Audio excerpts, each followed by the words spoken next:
Okay. No, changing it also to the Chinese birthday.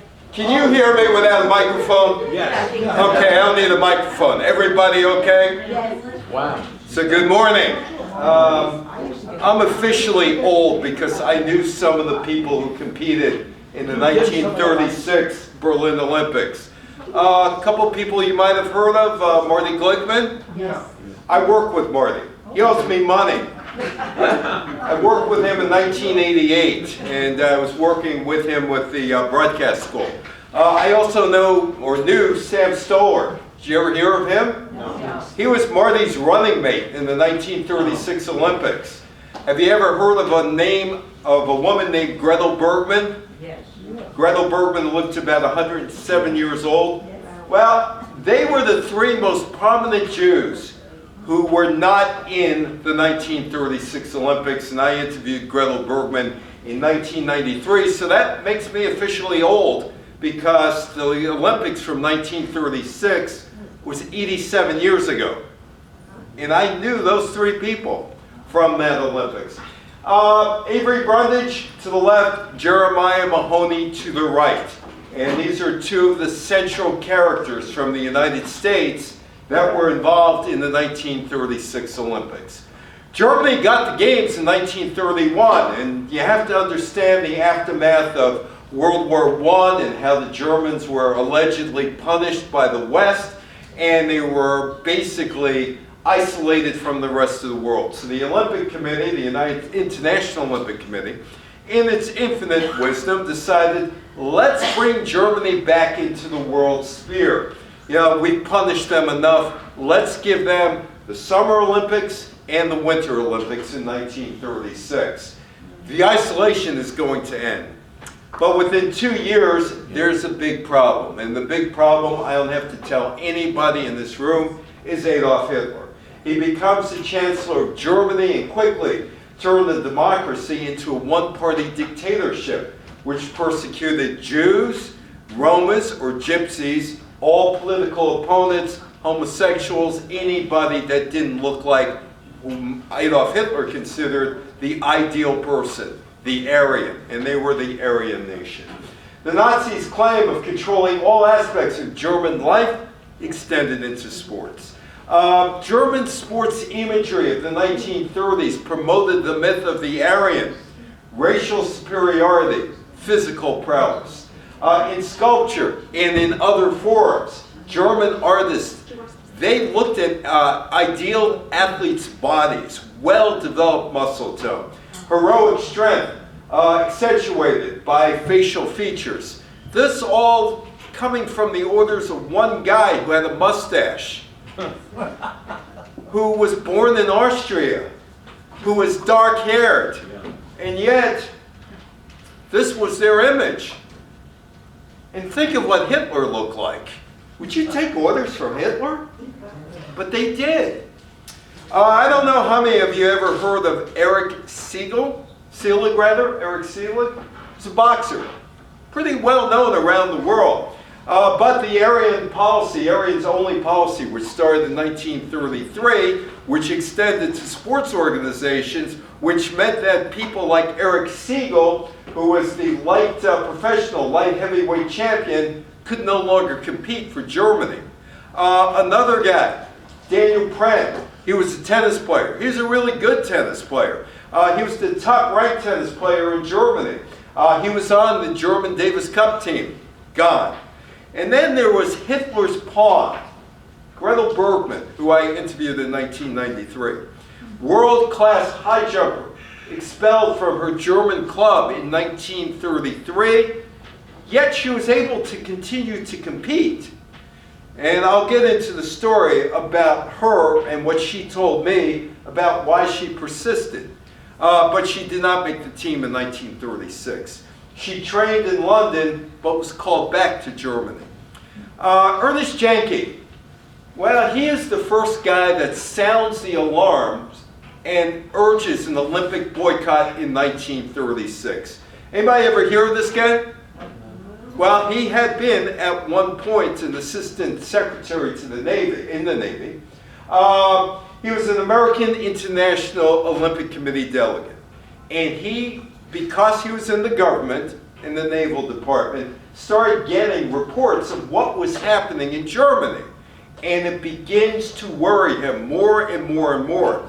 On November 25th, 1935, he sends a letter to the IOC president, Count Henri Bollée-Latour. Oh, by the way, if you know anything about the International Olympic Committee, there's a lot of out-of-work royalty that finds work with the International Olympic Committee.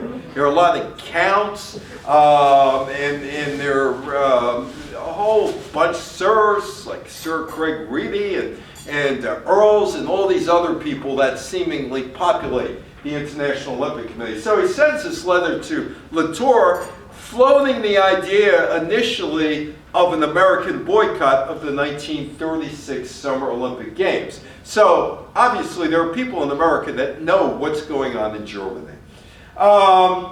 He says in the letter, neither Americans nor the representatives of other countries can take place in the games in Nazi Germany without at least acquiescing in the contempt of the Nazis for fair play and their sordid exploitation of the games. Of course, the letter is never answered. Well, he's a former assistant secretary for the United States Navy. He's of German descent. And because of that, he's thrown out of this exclusive club called the International Olympic Committee. His spot in the Olympic Committee is taken by a racist, anti-Semite by the name of Avery Brundage, who was very tight with Adolf Hitler. On December 8, 1935, ever hear of the name Jeremiah Mahoney? No. No. Ever go to the Holocaust Museum in Washington, D.C.? Yes. Yes. Well, if you look very carefully, there is a row of people who are honored by the Holocaust, the American Holocaust Museum. He's one of them, Jeremiah Mahoney. December 8, 1935, calls for a boycott. In April 1933, Mahoney is from New York, and Aryan-only policy was instituted in all German athletic organizations. Non-Aryans, Jews, individuals with Jewish parents, or gypsies, were systematically excluded from German sports facilities and associations. The Germans do have the Olympics. Mahoney is the head of the AAA, Amateur Athletic Union. And he's the guy who decides, he and the committee decides who goes to Berlin for the Olympics, who doesn't. He makes the decision. None of the Americans should go. His quote here, "There's no room for discrimination on the grounds of race, color, or creed in the Olympics. The AAU voted in 1933 to accept an invitation to compete at Berlin in 1936, provided Germany pledged there would be no discrimination against Jewish athletes. If that pledge is not kept, I personally do not see why we should compete." The first time I came in contact with Jeremiah Mahoney was at the Holocaust Museum. He had his critics, Ben Johnson, who is an American runner. Mahoney was the president of the Amateur Athletic Association.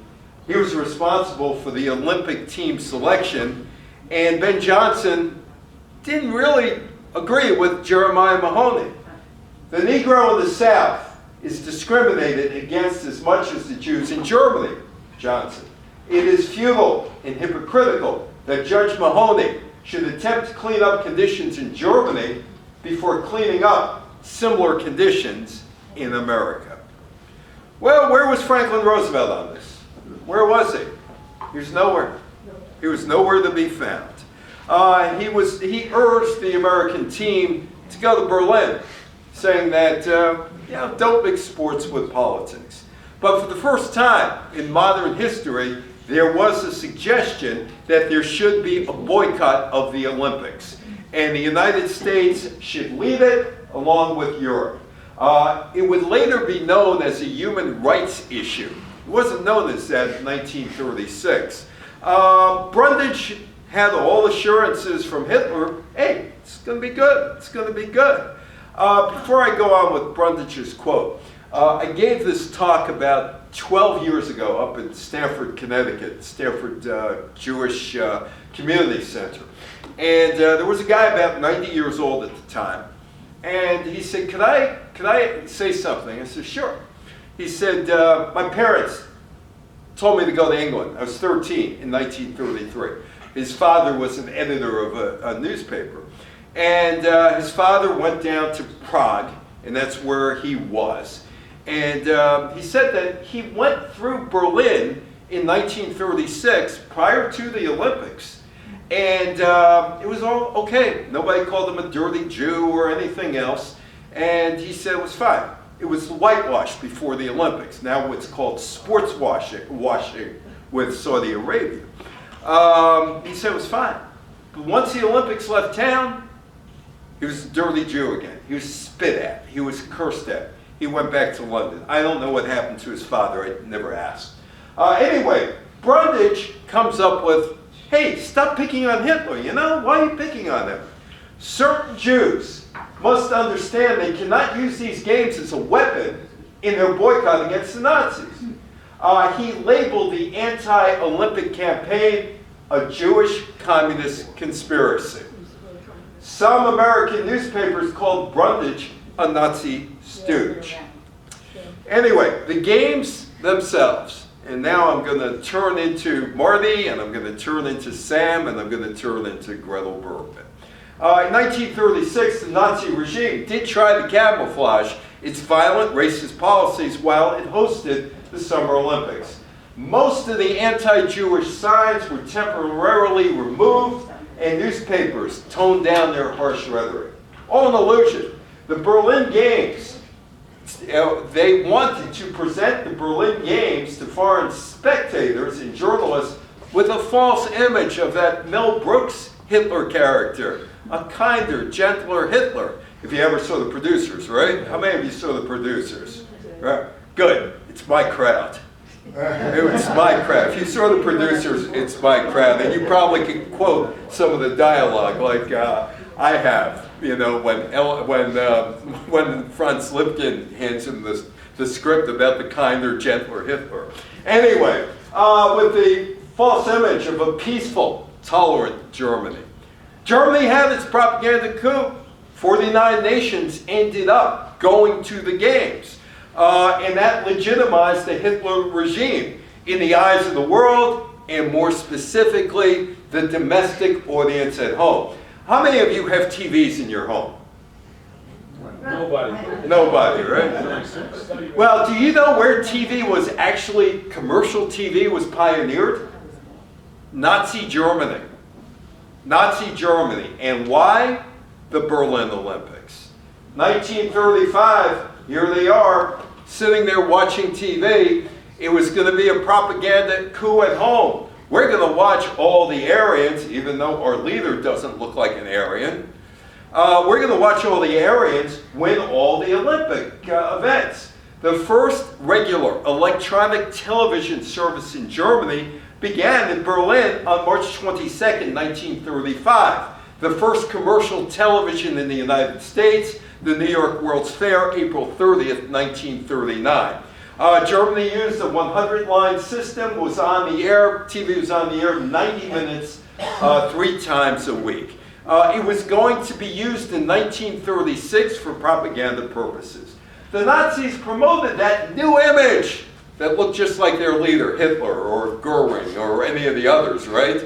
These were the guys who were saying, blonde, blue-eyed guys. Himmler? Hitler? Goering? Were they blonde, blue-eyed? No. Anyway, and it's going to be a united Germany. And we're not going to talk about our targeting of the Jews and the Gypsies and our growing militarism. Well, this guy was one of 2 Negroes in the 1930s that kind of knocked that Aryan superiority out of the realm of actually being superior people. Jesse Owens. The other one was Joe Louis in 1938. We'll talk about that in a minute. Jesse Owens stole the show. By the way, in the German newspapers leading up to the Olympics, Jesse Owens was depicted as a monkey. As a monkey. During the 1936 Summer Olympic broadcast, up to 8 hours a day on TV, you could see in Berlin and Hamburg. The Nazis intended to use television as a medium for their propaganda once the number of television sets increased, except the television sets never increased. People didn't buy them. And because people didn't buy them, the Nazis decided to kill off TV. Here we go. You know these guys, well, you know one of these guys. How many of you know Marty Glickman, Good Like Needix? Yeah, sure. Good Like Needix, right? The guy who invented play-by-play of basketball on radio. And New York Giants. Of the Giants too, wasn't it? Voice of the Giants, Yeah. voice of the Jets at one point. Had the broadcasting school in the 1980s, where I encountered him back then. Fastest Kid in Brooklyn, title of his autobiography. Didn't he go to Madison High School? Yes, he did. Yeah. No, not Madison. Madison was in the Bronx. No, Madison, Brooklyn. Madison's in Brooklyn. Monroe's in the Bronx. Yeah, Madison. Madison was in Brooklyn. Yeah, okay. But he's the fastest kid in Brooklyn. He's 18 years old. And he told me he was a cocky kid. He was a really cocky kid, could do anything. And he's going to Berlin. He's going to show Hitler that Jews have what it takes to win in the 4x100 meter relay. His friend is Sam Stowart. He's 21 years old. Sam was much more reserved. Whereas Marty, when you greeted him every day, the first thing he would say, "Hi, Marty. Oh, may that Avery Brundage rot in hell." Sam wasn't like that. Sam was a lot more quiet. The day before they are supposed to run in their race, the 4x100 meter, they're replaced by Jesse Owens and Ralph Metcalfe. Jesse Owens had never been in a relay race in his life. And he has to learn within 24 hours how to take a baton and give a baton, which takes a while to learn. Anyway, so you could say maybe, just maybe, the American coaches were in the tank to lose. Coaches claimed that they needed the fastest runners to win the race. Marty and Sam. Glickman said that the coach Dean Cromwell and Avery Brundage were motivated by anti-Semitism and their desire to spare the Fuhrer the embarrassment, the sight of two American Jews from New York on the podium. Now, Sam never believed the anti-Semitism, but he never talked about it. At least I talked to Marty about that, but I tried to talk to Sam about it, and Sam said, "I just let it go. That's, you know, it's in my past, that's it." But the 21-year-old described the incident in his diary as the most humiliating episode in his life. He ran the Milrose games into the 1980s. Marty, we were shocked. Sam was completely stunned. He didn't say a word in the meeting. I was a brash 18-year-old kid. And I said, "Coach, you can't hide world-class sprinters." To which, at that point, Jesse spoke up, said, "Coach, I've won my 3 gold medals, the 100, 200, long jump. I'm tired. I've had it. Let Marty and Sam run. They deserved it." Well, you're talking about Jim Crow. 1932, 2 Negro women were not allowed to compete in the Los Angeles Olympics because of Jim Crow. And 1936, here's Marty, here's Sam, and here's Jesse. And the coach Cromwell basically looks at Jesse, dresses him down. You told what you do what you're told. Those days, black athletes did what they were told. And Jesse was quiet after that. Here's the team. It's missing Marty. It's missing Sam. They didn't race. About the boycott. I asked Marty about the boycott. Was Roosevelt right or wrong saying no to the boycott or not urging a boycott? And Marty said no. He said, "I was going. Sam was going. We had a mission. We knew what was going on in Berlin. We had an absolute mission. We were going to win those gold medals. We're going to stand defiantly on that podium, and we're going to just stick the medals into the Fuhrer's face." Unfortunately, they didn't. Jesse Owens won. Jesse Owens, who never handed off or took a baton. They helped him. They won. That made it even worse for Avery Brundage, along with Cromwell, the coach. It's Gretel Bergman. Got to meet her in 1993. And we're at the New York Athletic Club. I don't know if you know the history of the New York Athletic Club, do you? Some of you do? Who doesn't? You know? Anti-Semitism. Downtown Athletic Club, New York Athletic Club, Westchester Golf Club. In fact, there are two golf clubs in Westchester side by side in Harrison. One was the Westchester Golf Club, no Jews allowed. So the Jews said, okay, there's land next to it, we'll build our own golf course. And the two golf courses coexist. In fact, there's a golf course in New Rochelle, Quaker Ridge. All the golf clubs that were built in the 1900s, 19-teens, no Jews. Quaker Ridge opened up, and there was Alfred Bloomingdale and George Gershwin and a whole bunch of others who became members of the Quaker Ridge Golf Club. Anyway, so we're at the New York Athletic Club. The late Marsh Snyder from the Associated Press, me, and the PR people bring Gretel Bergman, Martha Lambert, to us to interview. And we're just doing a little small talk before, I'm introducing myself, Marv's introducing himself. And I look at Gretel, or Martha Lambert. Martha's her given name and Lambert's her husband's name. I look at her and I said, about 15 years ago, 20 years ago, none of us three could be here standing, talking to one another. And she looks and says, better here than in Germany. Anyway, she's the greatest athlete of her time in the early 1930s.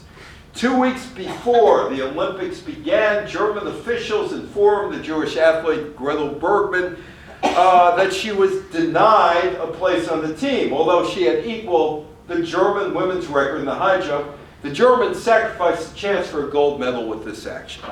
So here I am. I know the background of Gretel Bergman. I know everything because I did the research on her.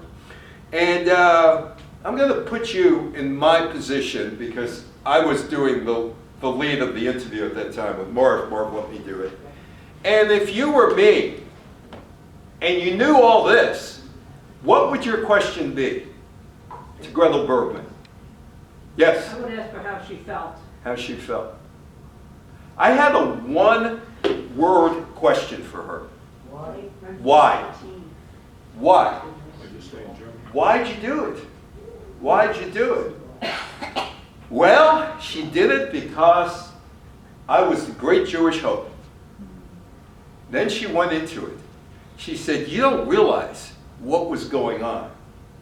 Day by day, our rights were being eroded. Our businesses were taken away. Our places of where we were living, we were relocated. But I wanted to give my people some hope. Some hope. I knew I was never going to race. I knew that was not going to happen. I was never going to compete. But I did it because I wanted to give my people just a little hope. Just a little hope. Because things were getting so miserable. Got miserable for Gretel Bergman too. And her future husband, Dr. Bruno Lambert. 1937, she was able to obtain papers that allowed her to immigrate to the United States. She and Bruno Lambert, her boyfriend, fiance at the time, landed in New York with no more than $10. Because actually it'd be $20, 10 each, because that's all you could take out of Germany. She worked as a masseuse, housemaid, as a physical therapist. But she got sponsored in Forest Hills. That's where she went. That's where she lived throughout her life. You giving a thumbs up to Forest Hills person? Where I live. That's where you live. That's where I'm from. That's where you're from. Did you ever run into Margaret Lambert? You might have. You just didn't know because she was in obscurity for so long. After the 36 Olympics, which she couldn't compete, she became a member of the United States national team. She won the 1937, 1938 U.S. Women's High Jump, 1937 U.S. Shot Put Championship. She married Dr. Bruno Lambert, fellow athlete, 1942. She received her citizenship as he did in 1942. Yes? If the best sporting event that a person could attend, Yeah.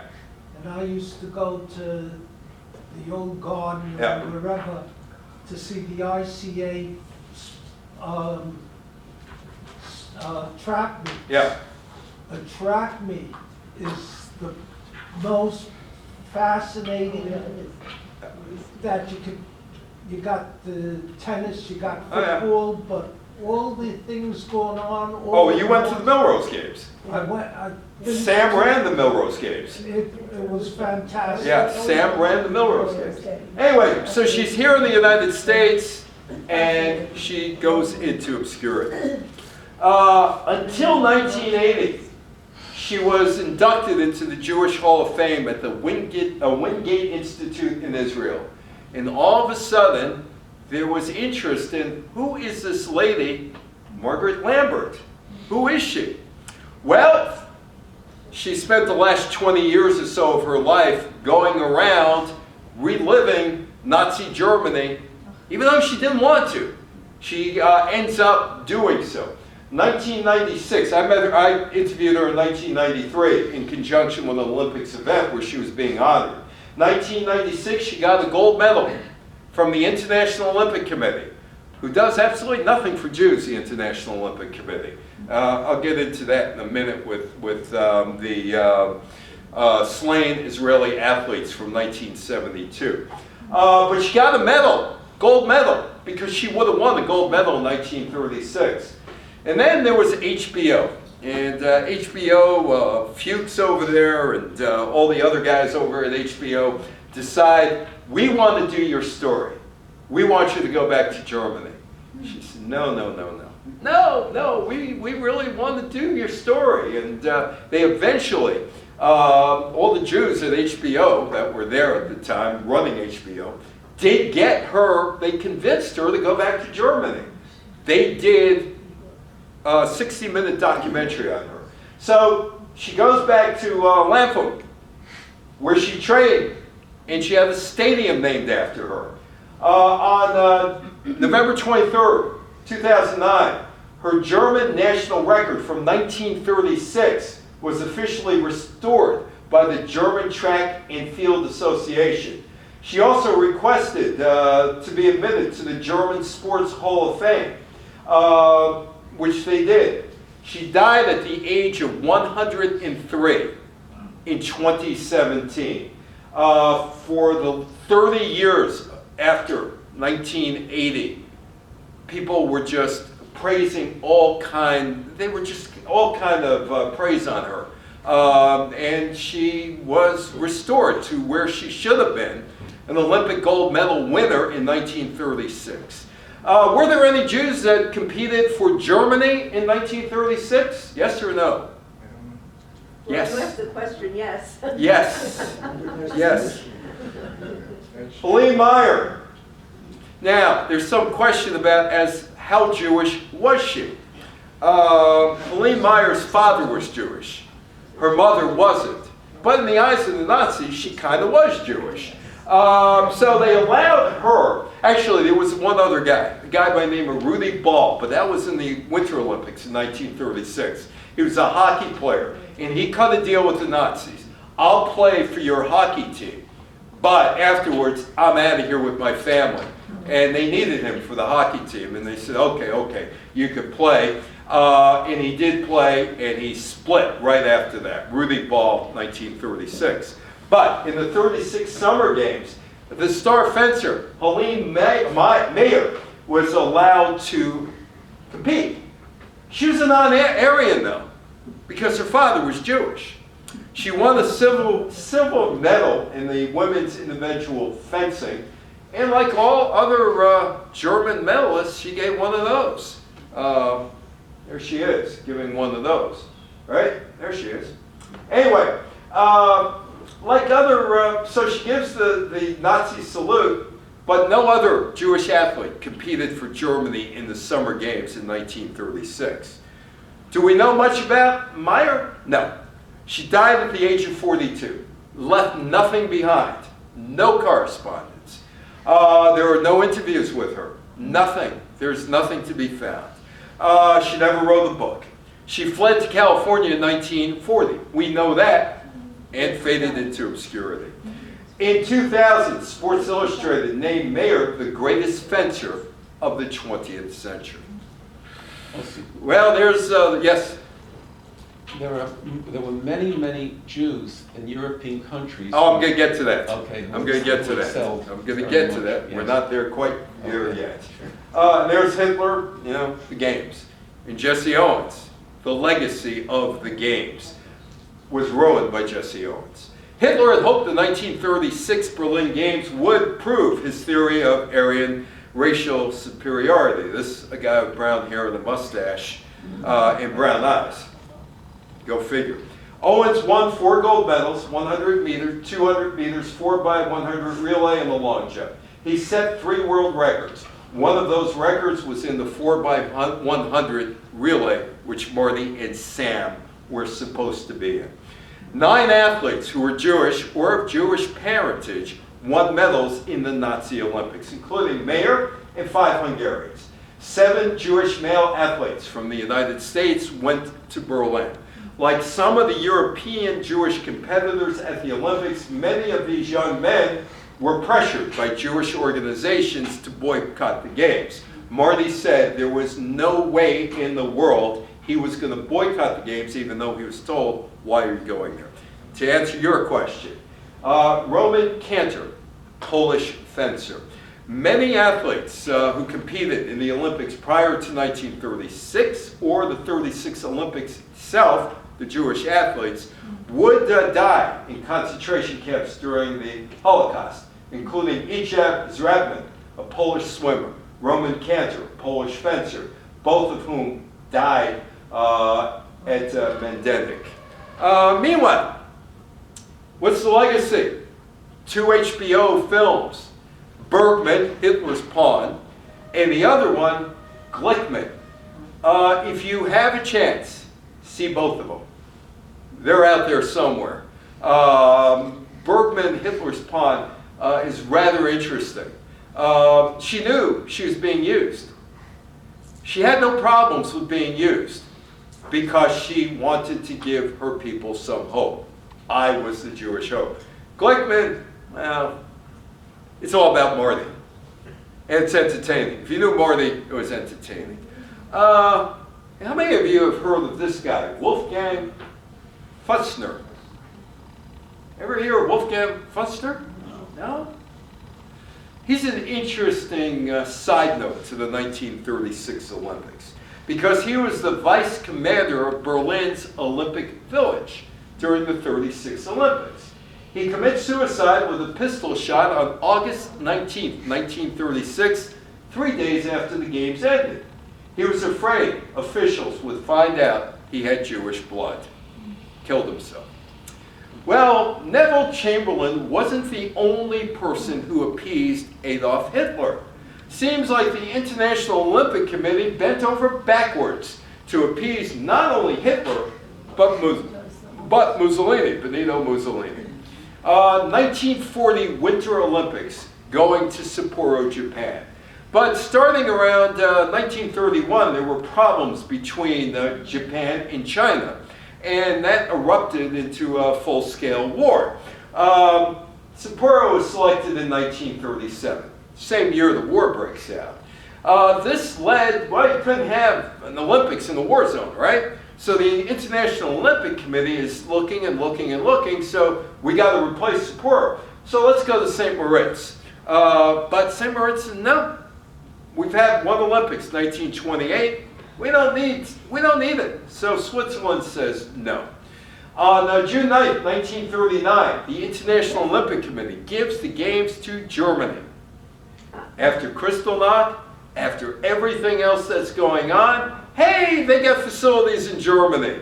Why don't we have the 1940 Winter Olympics in Germany? Makes sense, doesn't it?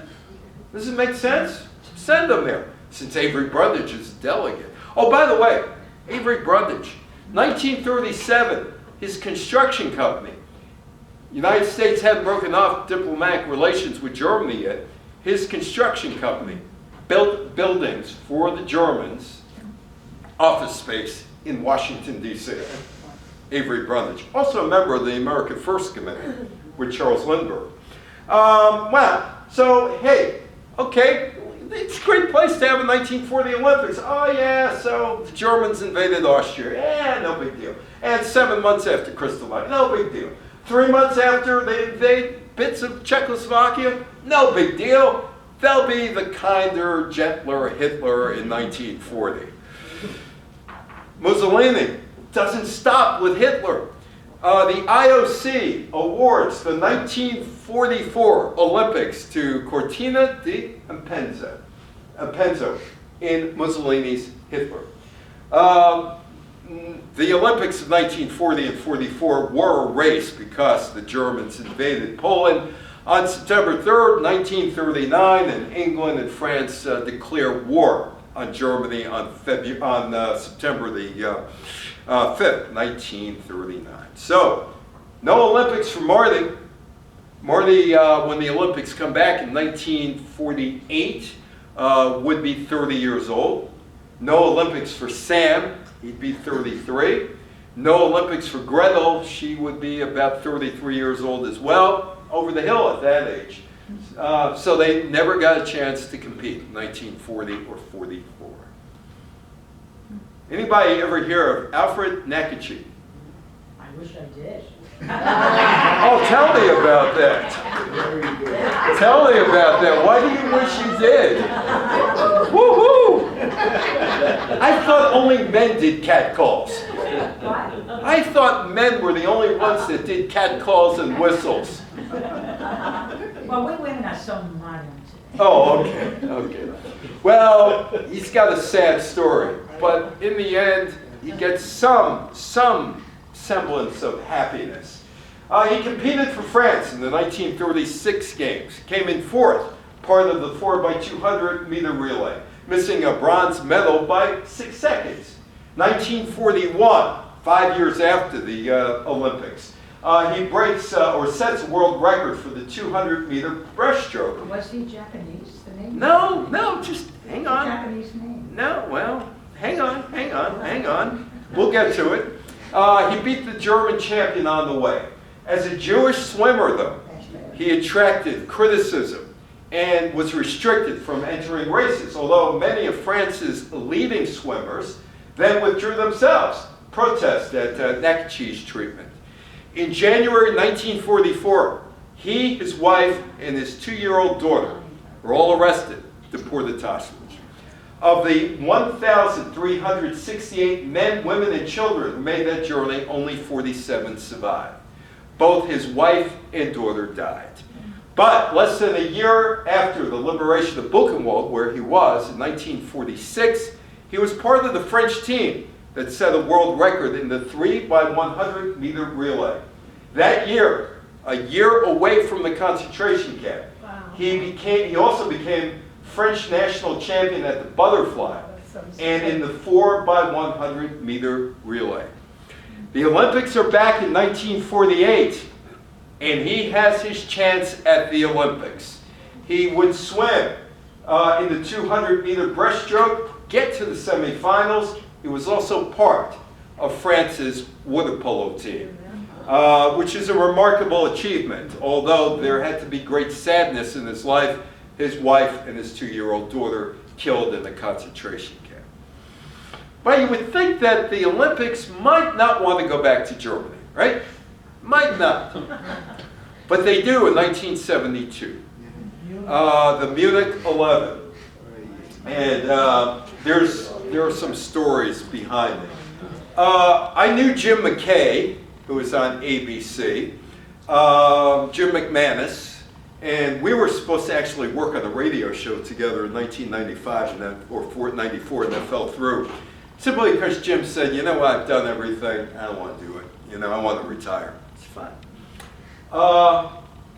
That's maybe the most famous picture of the 1972 Berlin Olympics, or rather the Munich Olympics. Jim McKay, of course, is a big part of that in the United States. As is how it goes, Sal. How it goes, Sal. I knew I was a Jew in Munich in 1972. Howard and I'm still friendly with his three grandsons. Colin, who's the Mets PA announcer, Justin, who runs a charter school up in Stamford, Connecticut, and Jared, who's an ESPN lawyer who also lives in Stamford, Connecticut. Howard lived in Stamford, then moved over to Pound Ridge, and I could probably do another 4.5 hours of just Howard stories of me, but we're not here to talk about Howard, although you might want to listen to the stories, because they're actually quite good. But anyway, the Day of Terror begins... Julie. What? Tell Julie. Tell Julie. I'll bring Justin in. He'll tell the stories. Anyway, the Day of Terror begins at 4:30 in the morning, September 5th, 1972. 10:30 at night, New York time, September 4th. 8 Palestinian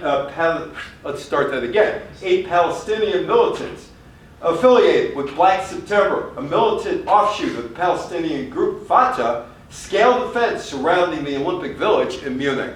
How many of you know much about the history of Black September?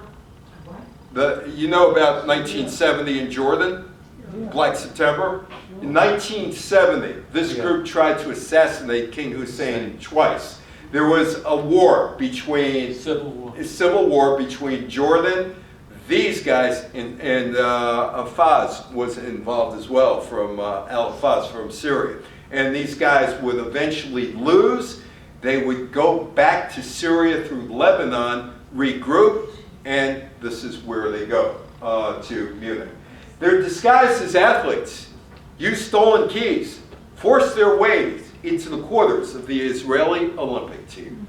About 10 o'clock on September 5th, at night, 4 o'clock New York time, the Germans thought they had reached an agreement with the terrorists.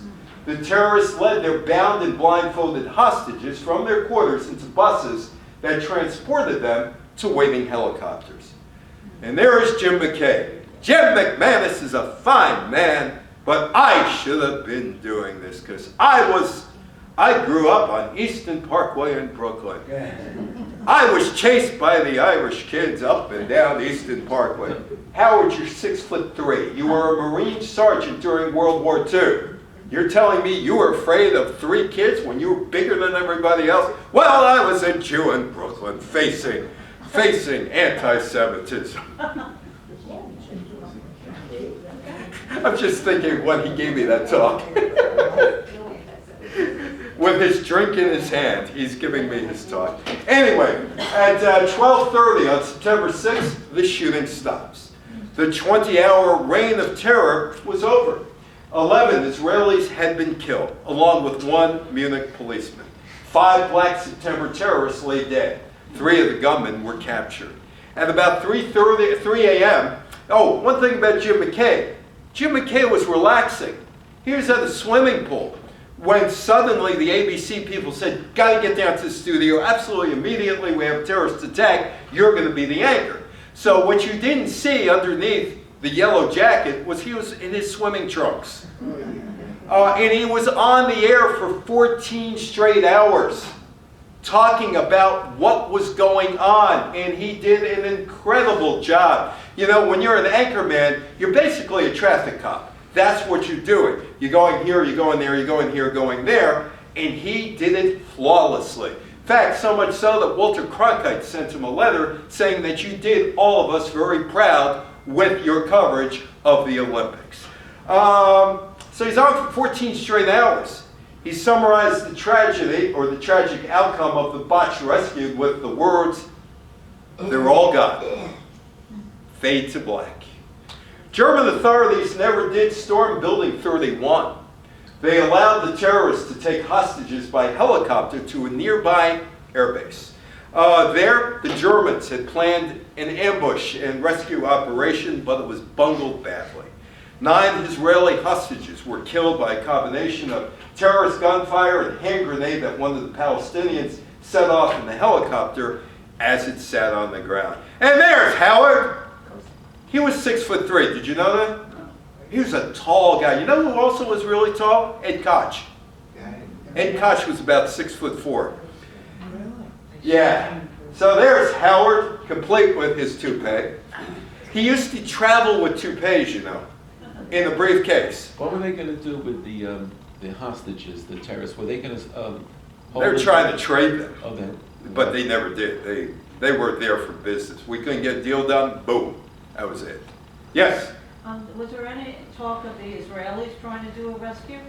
No, no, not really. It was the Germans. If they did, the Israelis, they weren't going to talk about it and still haven't. Anyway, Howard. I should have been doing it. Howard's there. He might start World War III. Anyway, Howard said, we have a immense flurry of action here, Cosell tells Peter Jennings. Police in platoon-like numbers are staging in front of us.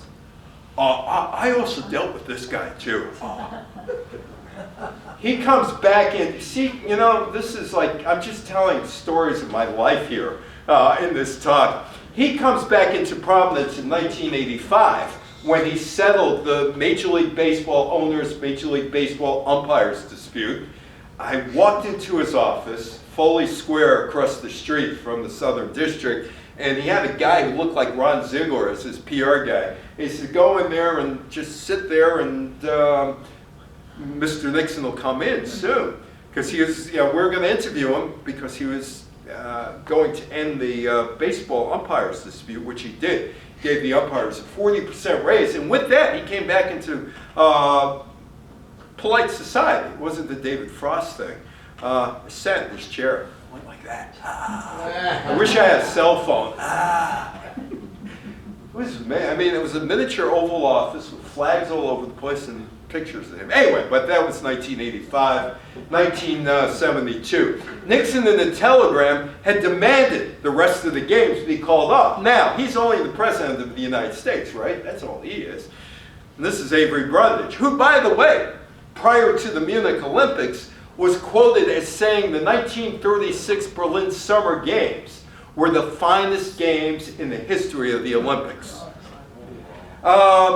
Brundage says the games must go on. There's a memorial service on September 6th, and he announces the games must go on. You know, after all, the 36 Olympics, finest ever. Brundage would be a central character in Germany's Olympic history. Mark Spitz. Remember Mark Spitz? You have the same thing with Mark Spitz like Alfred? He left immediately. Oh, okay. Well, Put in bed. oh, okay. Well, anyway, it's 1999, and I'm at the Helmsley Palace, and another Olympic event. And Mark Spitz, who I had never met prior to this and haven't met since then, is there. So I got my tape recorder, and I'm doing an interview with Mark Spitz. So, this is Mark Spitz talking. It's not me talking, this is Mark Spitz talking. The Jewish-American swimmer Mark Spitz set a record of 7 gold medals. And he was sprinted out of Munich to London in fear that he would be a targeted terrorist. After all, here is an American Jewish gold medal winner. We got to protect him.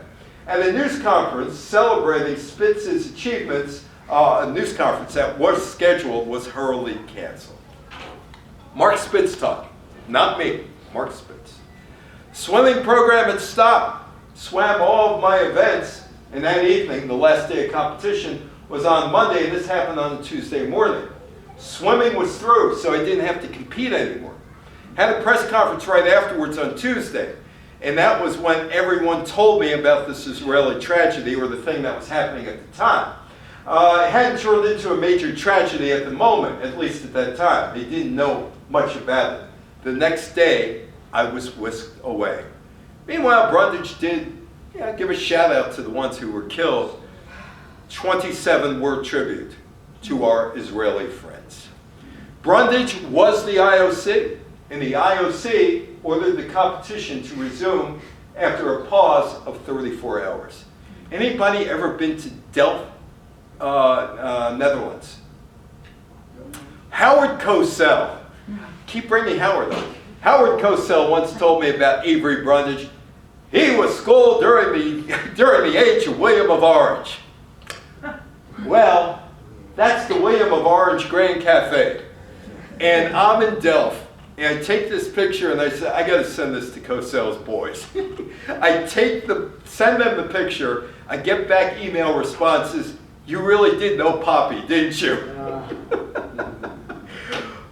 Avery Brundage came of age during the time of William of Orange. Howard Cosell.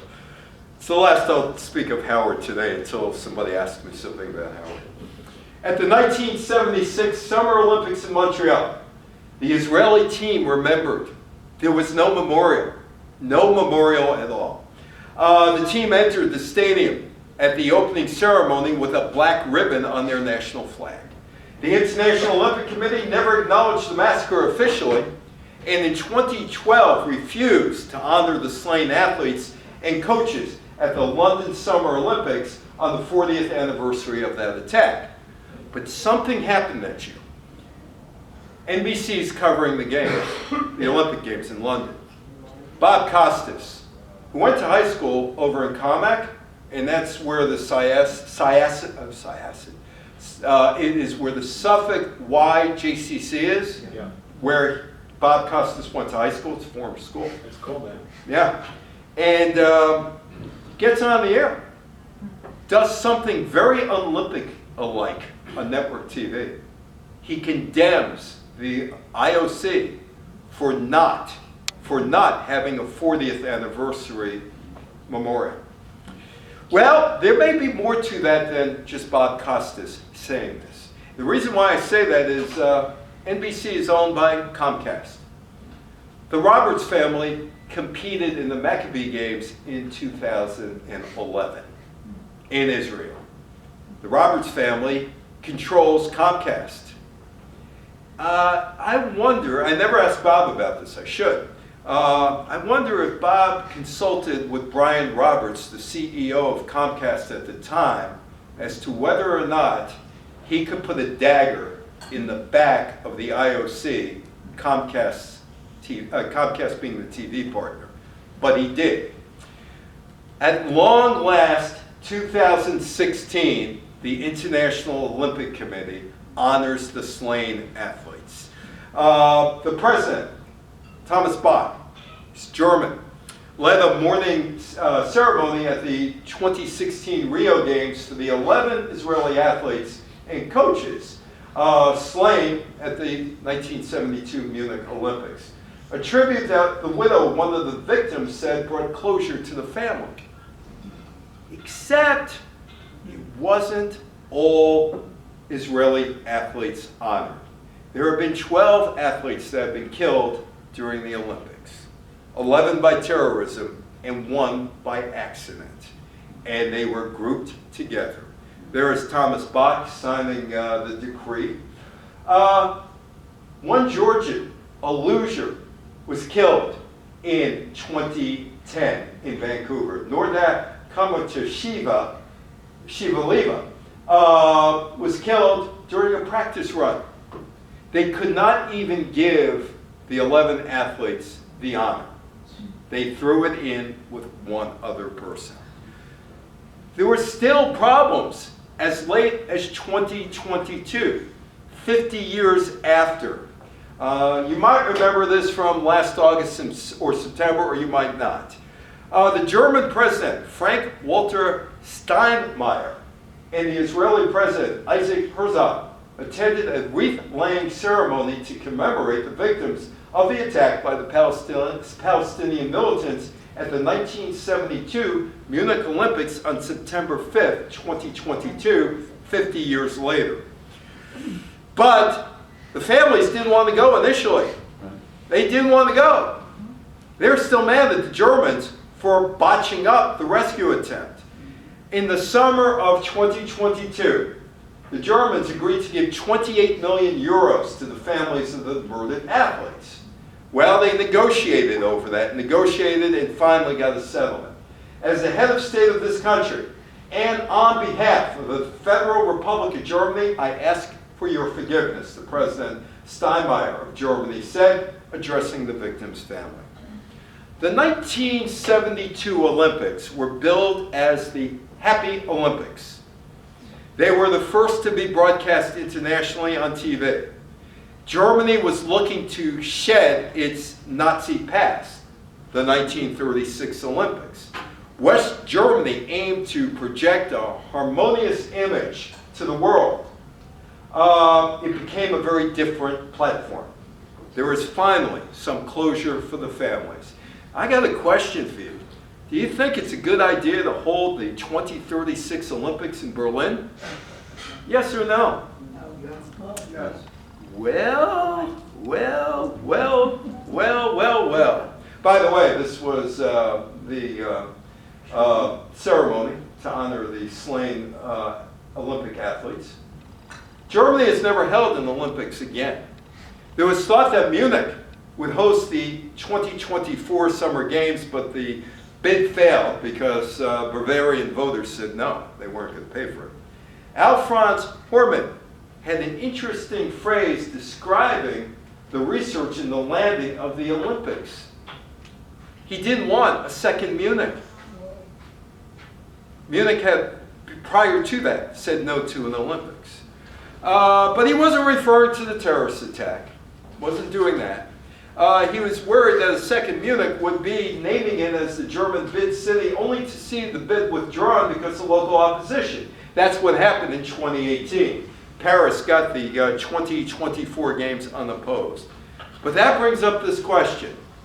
Should the International Olympic Committee, should the German National Olympic Committee consider having the Summer Olympics in Berlin in 2036, the 100th anniversary of the Hitler Games? Yes or no? Yes.